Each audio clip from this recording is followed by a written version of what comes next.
కాంగ్రెస్ ఇచ్చిన 6 గ్యారంటీలలోని గృహలక్ష్మి పథకంలో భాగంగా 200 యూనిట్ల వరకు విద్యుత్తును వినియోగిస్తే బిల్లు కట్టవలసిన అవసరం లేదని ప్రభుత్వ పెద్దలే ఈ విషయాన్ని చెప్పారని, కాబట్టి నిర్ణీత యూనిట్లలోపు విద్యుత్తును వినియోగించుకున్న వారు కరెంటు బిల్లు కట్టవలసిన అవసరం లేదని బీఆర్ఎస్ ఎమ్మెల్సీ కల్వకుంట్ల కవిత అన్నారు. కాంగ్రెస్ అధికారంలోకి వచ్చినందున ఉచిత విద్యుత్తును సద్వినియోగం చేసుకోవాలని ప్రజలకు సూచించారు.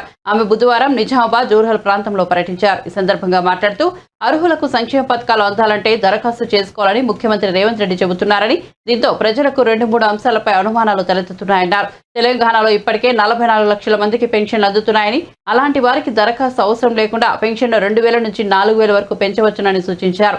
అలాంటప్పుడు మళ్లీ దరఖాస్తులు ఎందుకు కోరుతున్నారని ప్రశ్నించారు.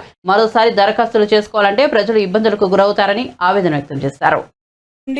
కొత్త పథకాలకు కాంగ్రెస్ పార్టీ ఇచ్చిన గ్యారంటీలకు అప్లికేషన్లు పెట్టుకోమని చెప్పి కాంగ్రెస్ పార్టీ చెప్పడం జరిగింది. ఈ సందర్భంగా గ్రామాలలో తిరుగుతూ ఉన్నాం కాబట్టి ప్రభుత్వానికి కొన్ని సూచన చేయాలని చెప్పి భావిస్తూ ఉన్నాం. అందులో మొదటిది ప్రధానమైనది, ఆల్రెడీ పెన్షన్ వస్తున్నటువంటి వారికి మళ్ళా కొత్తగా అప్లికేషన్ పెట్టుకునే అవసరం లేకుండా పెన్షన్ వస్తున్నటువంటి 44 లక్షల మందికి కూడా పెంచి 4000 రూపాయల పెన్షన్ జనవరి 1వ తారీఖు నుండి యథాతథంగా ఇవ్వవలసిందిగా ప్రభుత్వానికి సూచన చేస్తూ ఉన్నాం. దాంతో చాలా పెద్ద ఎత్తున పని భారం కూడా ఉద్యోగస్తుల పైన తగ్గుతుంది.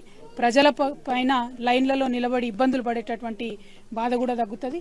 ఇదివరకే ప్రతి గ్రామంలో దాదాపుగా ఉన్నటువంటి మీ సేవా కేంద్రాలలో ఈ వివరాలన్నీ కూడా ఉన్నాయి కాబట్టి, పెండింగ్ అప్లికేషన్ల వివరాలు ఉన్నాయి, ఆల్రెడీ పథకాలు వచ్చేటటువంటి వాళ్ళ వివరాలు కూడా ఉన్నాయి కాబట్టి వాటిని తీసుకొని తక్షణమే చేసుకోవాల్సిందిగా, పెంచినటువంటి పెన్షన్ 1వ తారీఖు నుండి ఇవ్వాల్సిందిగా ప్రభుత్వానికి మేము సూచన చేస్తూ ఉన్నాం. రెండవది, మరి కొత్తగా పెట్టుకునేటటువంటి అప్లికేషన్లో నిరుద్యోగ భృతికి సంబంధించి ఏదైతే కాంగ్రెస్ పార్టీ గ్యారంటీ ఇచ్చిందో దానికి సంబంధించి అప్లికేషన్ కాలంలో ఎక్కడా లేదు కాబట్టి అది ఉండే విధంగా ప్రభుత్వం తక్షణమే చర్యలు తీసుకోవాలని చెప్పి కోరుతా ఉన్నాం.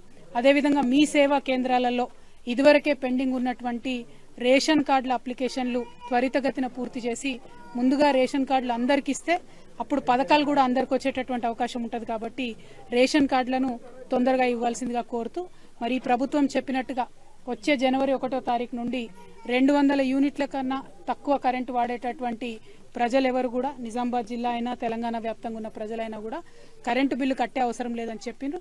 కాబట్టి జనవరి 1వ తారీఖు నుండి 200 యూనిట్ల కన్నా తక్కువ వినియోగం చేస్తాం అనుకున్నటువంటి ప్రజలు కరెంటు బిల్లు కట్టకండి, లేకపోతే మళ్ళా మనం అర్జీలు పెట్టుకొని అది లేట్ అవుతుంది కాబట్టి కట్టకుండా ఉండమని కాంగ్రెస్ పార్టీ నాయకులే చెప్తా ఉన్నారు పెద్దలు, కాబట్టి కట్టకుండా ఉండండి.